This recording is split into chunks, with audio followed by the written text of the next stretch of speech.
start off by saying congratulations on this film. I've had a chance to sit down and watch it, and it is such an amazingly beautiful film, so congratulations. Oh, thanks so much. Yeah, thank you. We're really surprised that so many people love it. Like, we were expecting some people to like it, but it's almost difficult to find people that don't like it. So it's really, I'm really happy I'm really happy that a lot of people are getting something out of it. I think it's such an important story to tell, and I'll touch a little bit on that later on, but I wanted to start off by asking you, where did the idea come about for you for this film in the first place? I a friend of mine had worked on Craig Wood, who was my editorial consultant, worked on Zhang Yimou's The Great Wall, and around that time I just started having a look at Zhang Yimou's films, and there was a film he made called Coming Home, and it was a really his sense of Zhang Yimou's sense of community is really beautiful, and I really identified with that. And this film was, it was just really beautiful, that connection with older people. And I when I was 19 years old, I really loved driving Bruce Beresford's driving Miss Daisy, and in both films, I loved the exploration of love without being mixed up with youthful beauty, and really made the love story more pure. And I find that there's a lot of older people in my life who are just still active and passionate, and I really found exploring that was it's just the kind of the normal notion of old people and going to an old people's home is just a bit just foreign to me. It's a really personal story for me. Like, I have people in my life who had these amazing talents and never ever got to explore them in their life. I've got an older person in my life who told me one day that they were a really great tennis player when they were younger. They were beating people like Yvonne Goolagong, they were beating Margaret Court, but they never got that chance to go onto the circuit because they needed to go out and make money for their family. How important was that for you to tell the story about older people out there who have never ever been able to achieve their dreams that they've wanted to try and achieve? I was actually I originally thought I was making a story for younger people, in the sense that because I have had such wonderful experience with older people, I wanted to share, sort of, in a sense, share my experience of that by making a film about a younger fashion designer's relationship with an older lady. But I didn't want to discount her journey also. So it's sort of, I guess it's largely seen as her story, and it is. I did think I was making a film that would help inspire younger people, having left school and suddenly faced with, well, do I hang on to what I love? Do I do this?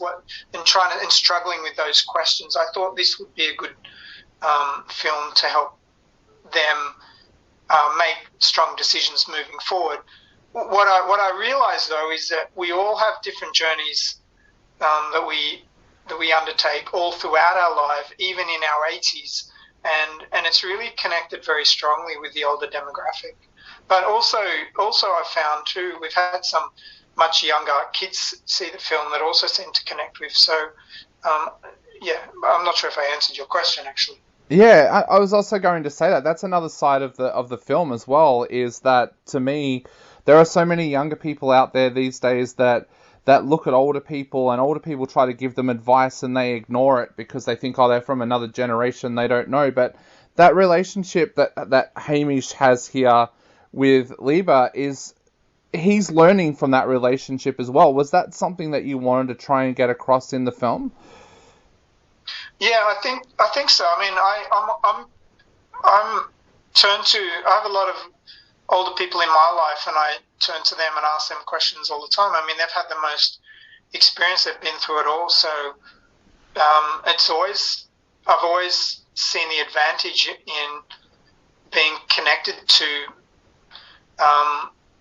people of all generations, and particularly older ones. So I think it was a bit of the original idea was sort of a spend time with grandma type film. Yep. Yeah. Did you base any of the characters on people that are close to you? Because when you watch this film, you get a real sense and you get to know these characters in a way that so many modern day films don't allow the audience to do. Were they based on people that you have kind of known in your life? I think there's different aspects of. It's a mixture. Sort of yes and yes. The answer is yes, but it's very complicated because there's in meeting so many people and spending time with so many people over the years, it's just picking up on different aspects and a lot of it too is sort of more fundamental life situations, and I think a lot of the emotion is also coming from myself based on understanding of what it must be like in being in that situation, and it almost unfolds like a mathematical equation in a sense. Now the casting of the film as well. The casting is absolutely perfect, and if Maggie Blanco doesn't win awards for this film, then something really unjust has happened. Tell us a little bit about the casting. Starting with Maggie, how did you go about discovering Maggie, and how did you know that she was the perfect actress to play Liba? I didn't know she was a perfect actress, but the late Susie Maisels, who was one of the two casting directors on the film, was certain that she was perfect, and she'd seen her in a number of plays and basically set up a meeting, and we met. I understood what Susie was talking about. She liked me. She liked the idea of doing a film with myself and Don McAlpine, and I think we ran. I don't think we even ran through the lines or anything at that point. It was just based on meeting her and the confidence of Susie that she got the role. And Glenn Shorrock playing Duncan, that's an interesting role, because with Duncan, I found myself hating him for the way that he treats Liba, but also at the same time, I felt sorry for him because it feels like he's someone who's also never achieved the dreams that he wanted to achieve. Tell us a little bit about how you found that right mix for Duncan to make him unlikable yet likable, and also how Glenn Shorrock came to play that part. So the character, I thought of if someone like Glenn Shorrock had not had the success that he has had, and how would he feel? How would he feel?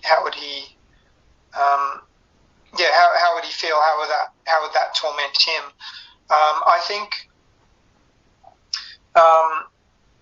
I think when even at the beginning of our journey to pursue our dreams and passions, there's always what if this doesn't work out? What does that mean?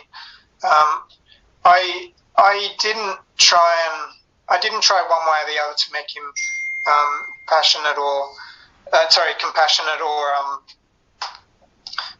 sorry, I'm losing my train of thought here. That's all right.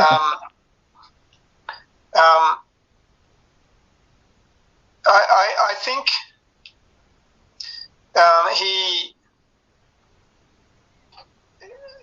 a lot of people seem angry, and it can come down to just not understanding the kind of realities of life and what life's about. The whole film was built around this idea of a dying man saying, all my life I was trying to find my audience. It's only now I realized my audience was you. And that's what really inspired us all inspired everyone to sort of come on board, I think, to make this film. is it just talks more about our passions being for each other and not necessarily for a monetary goal. And I think that's fundamentally what his mistake was. And I hope that's revealed, and I hope that even in the last moment, having realised that makes everything okay and makes their relationship okay. So rather than I won't go into it. Yeah. And how did Glenn Shorrock end up playing that part? Did you approach him, or was he someone you had in mind for the role from the very start? No. Originally, I wrote this. I wrote the script for Jack Thompson, but Jack was. It just didn't work out with him because he was working on another film, and Maggie had come on early, and she actually suggested, "Why don't you try Glenn Shorrock?" And I just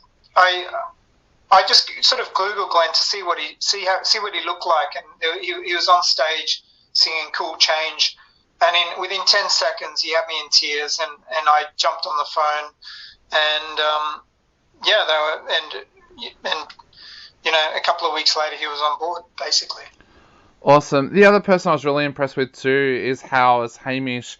Tell us a little bit about how you discovered him as an actor as well, because I can see big things for him in the future. Yeah, he is amazing. On the first day of shoot, Don turned to me and said, "He's a star. He's quite extraordinary. We could use pretty much any take that he gave us."